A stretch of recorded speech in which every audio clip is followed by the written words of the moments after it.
Hey guys, good morning. Beautiful day out. Super sorry that yesterday it did not happen. Had a few things that were supposed to get done, just didn't quite get there. But we are here today in Mark chapter 3. We're going to start in verse 20. It's going to say this. Then the multitude came together again, so that they could not so much as eat bread. And when his own people heard about this, they went out to lay hold. He is out of his mind. And the scribes who came said, he has Beelzebub, and by the ruler of demons, he casts out demons. So you get to see, we're going to start here. I'll jump into the next part in a second. But Jesus ends up in a situation where he enters into a house, and there's all kinds of people that just come, right? So you've got all this pressure that's coming on Jesus, and it's going to come in a bunch of different forms. The first one is you're going to have the multitudes. The house was so full that they couldn't even eat bread.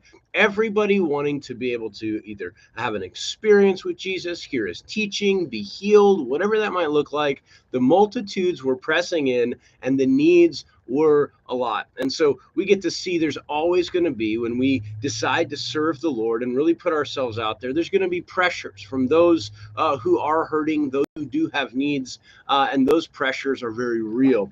And they become heavy at times, but they're also a part of what this is the reason why Jesus came. But on top of that, as people were flocking to see Jesus, you see that it says that his own people said that he's lost his mind. Who's his own people? This is going to be his family, his friends, perhaps that were from Nazareth that knew him growing up. They're you're gonna have this intense family pressure, right? This guy's crazy. What's wrong with him? Right? He thinks perhaps that he's somebody. We know him as a kid, right? And we've experienced those same similar pressures when it comes to those who can be close to us. Thinking, what in the world has gotten into them? As and they're just some sort of a Bible thumping Jesus freak sort of person. Well, you know what? Sure, we'll take that on. But those are pressures that we deal with as we choose to follow Jesus Christ. And on top of that, you get the critics, right? The scribes show up and they're saying, you know what you're doing is fake. Not only is it fake, it actually is probably from Satan himself, Beelzebub, which is another name for Satan. It actually stands for the kind of the god of dung. I mean, almost the most disgusting of all of the gods, but it just is a representation there of Satan. And so it says, and he called them to himself. Verse 23. Instead of said to them in parables, how can Satan cast out Satan? Pretty good question, right? How in the world is Satan going to cast out another demon? Why would he do that? Well, if a kingdom is divided against itself, that kingdom cannot stand. And if a house is divided against itself, the house cannot stand. And if Satan has risen up against himself and is divided, he cannot stand, but has an end. He's making it clear. Like if Satan were the one doing this, then for whatever reason, there's some sort of a civil war going on amongst all of Satan's armies. There's some people that are kind of against him and for him, and perhaps he is stronger. And he's like, this makes no sense, right? Why in the world has Satan been tormenting someone for so long only to set them free? And that's exactly what Jesus. I mean, perfect logic. And then he tells them this parable. He says, no one can enter the strong man's house and plunder his goods unless he first binds the strong man, and then he will plunder his house. And this is the parable that you read it at first glance. He's like, well, what in the world does he mean? Who is this in the parable? Well, we can see here that Jesus is relating this entire thing back to a point where he had cast out a demon.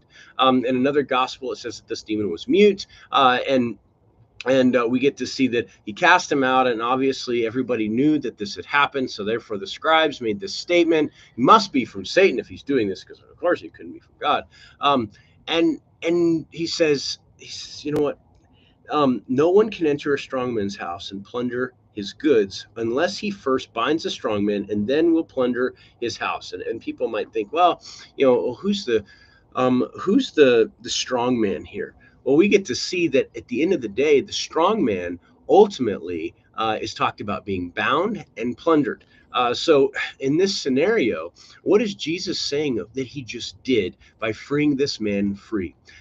He took over the strong man, that one who was stronger than the person in which he had residence in, and he went and he bound his control over this man, and ultimately he plundered him. And that's exactly what Jesus does. Satan is not on the same playing field. He may seem as though a strong entity, and for sure in the spiritual realm he absolutely is. But when it compares to Jesus Christ, he has no problem coming and binding and basically plundering. And how's that work? Well, we get to see that first of all, there's an absolute restriction on the things in which the enemy does. We get to see that in the book of Job and throughout that whole thing. So there is a restriction and a binding that ends up taking place, that the Lord will only allow that which the Lord allows. On top of that, though, he's daily plundering from the enemy. What do you mean? Well, everybody is born into the kingdom of Satan. That's just how it goes. We're sinful creatures. We're sinful beings. And unfortunately, we're born into a world of sin, and we're naturally at enemy with God. And so every single day, Jesus comes and he is plundering. He is taking those out of the kingdom of darkness into the kingdom of light, stealing those from the enemy who may be a strong man and have people bound up in all sorts of sin and all sorts of evil and wicked ways. And he's going to change them, make them a brand new creation in Christ Jesus. That's the blessing of having Jesus Christ. So here's where I think we should stand on this one, right? We look at this. I want to be the one who's doing the ministry, who may have the pressures all around me, but I get to partake in the work, right? Almost someone that gets to come alongside and watch as Jesus Christ is going to bind those who are bind the enemy's work in people's lives and ultimately plunder them from the kingdom of heaven. He's chosen to use us to take part in that work. And so we have to understand this is an important